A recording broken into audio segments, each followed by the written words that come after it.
Good evening and welcome to the Nevis Newscast. Today is Friday, June 3rd, 2016. I'm Donis Wilkinson Keynes. Climatologists have predicted that La Nina conditions would be in effect by June, eliminating drought conditions for most of the Caribbean islands by the end of August.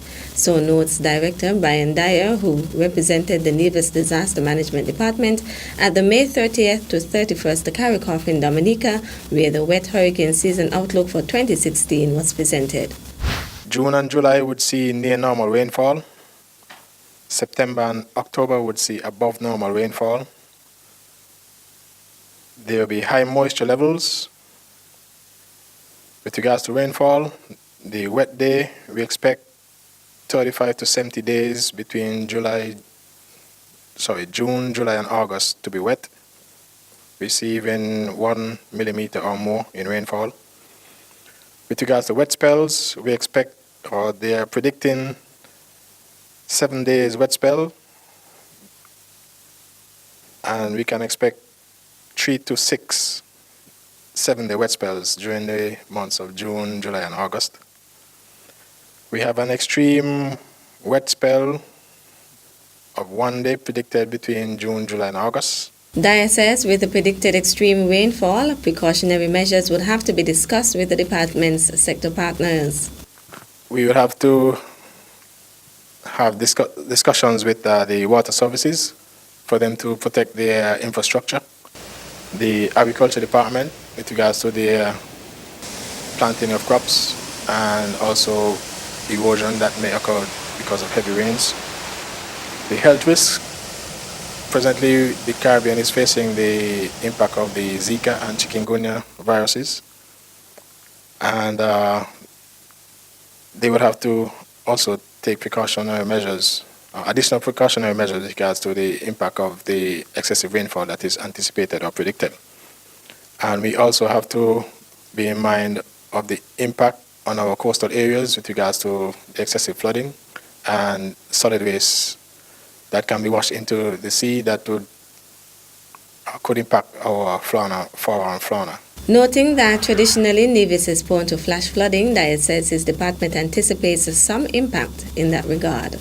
We have been proactive in that we have installed a flood management system on the southern part of Nevis, and we are in the process of monitoring the systems daily, and we will be able to provide early warning to the affected populations at Stony Grove, Lower Bath, and Newcastle in the event of flash flood warnings. We are also working to assist the persons living in Pond Hill so they too can be receiving early warning with regards to flooding that usually affect them and that environment. The forecast also predicts warmer days across the region, and the Dyer says his department will increase public information and awareness with regards to heat stress. Throughout the hurricane season, information will be disseminated via local media. Persons wishing to receive information via email should send their requests to opdnevis@yahoo.com, ndmd@nia.gov.com, or dyer469@gmail.com. Prospective students who wish to apply for MUA/NIA scholarships now have 2 more weeks in which to submit their applications. The Medical University of the Americas and the Nevis Island Administration advise of the extension of its call for scholarships. The new deadline for the receipt of applications is June 24th, 2016, 2 weeks later than the initial deadline of June 10th. Priority areas for undergraduate studies include optometry, environmental health, nutrition, biomedical engineering, occupational therapy, medicine, which can only be pursued at the Medical University of the Americas, chemistry, special education, geography, and mathematics.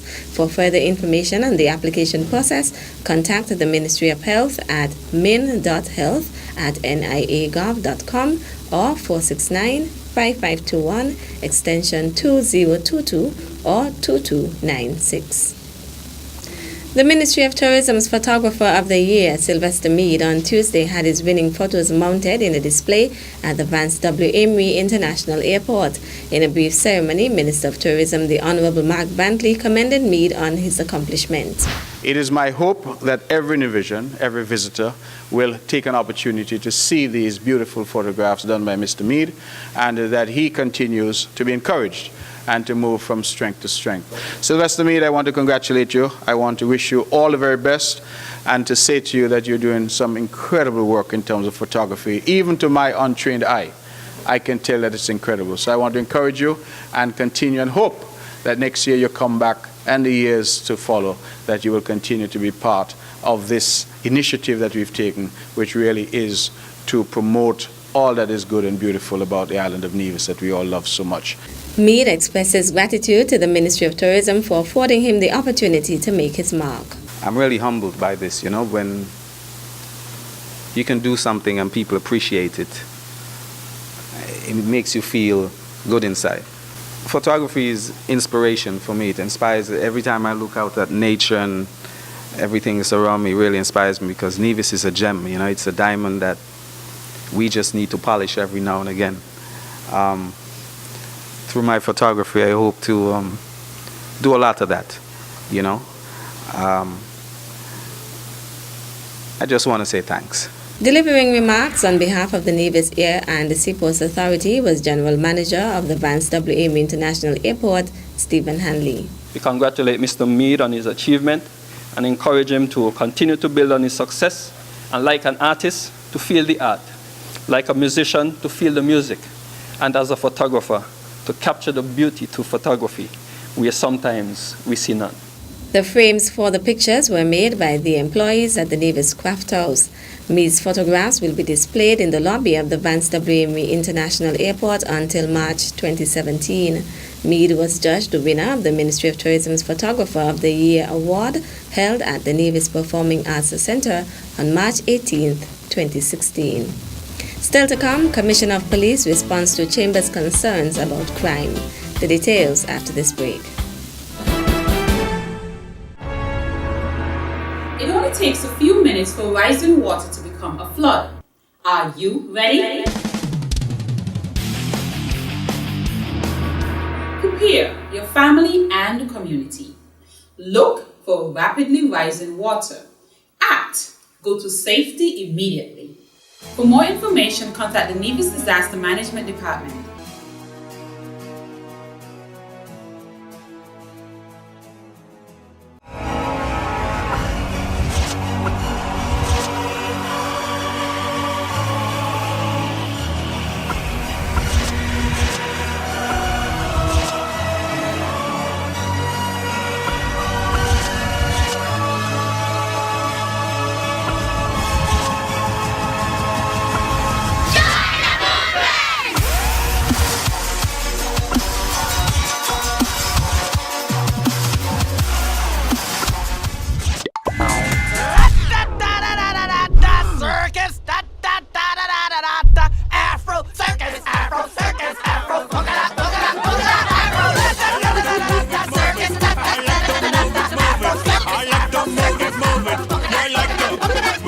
Celebrating the old, showcasing the new. Culturama 42. Welcome back. Commissioner of Police Ian Quealy has responded to a letter written to him by the St. Kitts and Nevis Chamber of Industry and Commerce, saying that he welcomes an audience with the organization at the earliest convenience. In his letter dated May 25, 2016, the Chamber said it is concerned that the expected outcome from the implementation of the police strategic plan has not materialized. Expressing concern about business and citizens' security and the preservation of the national image, the Chamber said it is time for a new approach and would welcome the opportunity to sit down with the Police High Command to figure out the necessary steps to effect the required change. However, in his response letter dated May 31st, 2016, Commissioner Quealy said while he appreciates the Chamber's continued interest in the state of affairs of the Federation and notes his concerns, a strategic plan needs time to effect any real change. Commissioner Creedy said the police has been doing more in its efforts to stem crime, including restricting rest days to bring back officers on the street for increased visibility, increasing targeted operations on known criminal elements within the society, and holding more persons accountable for the crimes committed. Additionally, the police has sought to engage the at-risk youth, and it is only 2 days ago that it launched a community policing initiative called Mentoring Aspiring Youth, or MAY, in the Keyon community, as well as introducing liaison officers in all the schools. The commissioner said, in essence, the police are attempting to address the issues that lead to crime and criminal activities holistically, commencing in early stages, and that it is too early to be assessed. The Pink Lily Cancer Care was yesterday, Thursday, June 2nd, the recipient of a monetary donation from the Montpelier Plantation Inn. Director of Marketing and Sales, Kakia Michu, gave the reason for making the donation. Here at Montpelier, as you can see, we love pink, and of course we love Pink Lily. So we would love to support Pink Lily. And since we have also in our Montpelier family a fighter, we want to give something small from our family to yours. Presenting the donation on behalf of the manager and the staff of Montpelier Plantation Inn was employee and cancer survivor Wilma Herbert. I'm presenting this check to Pink Lily from the Montpelier family. Accepting on behalf of Pink Lily was founder and chief executive officer Lee Paris Cambridge. I would like to say a very big thank you to Kakia, who has been my first point of contact at Montpelier, Wilma as a sister survivor, and John, all the family of Montpelier. We thank you very, very much for this donation, and I understand it's from the sale of water bottles that had a logo on it, which was the breast cancer logo. So thank you very much. By working together, we can make a difference here in Nevis and our sister island of St. Kitts. So thank you very much. The donation in the amount of $7,500 was presented in the presence of members and volunteers of Pink Lily Cancer Care. That's it for this evening's edition of the Nevis Newscast. On behalf of all of us here at the Department of Information, thank you for viewing. I'm Donis Wilkinson Keynes. Good night.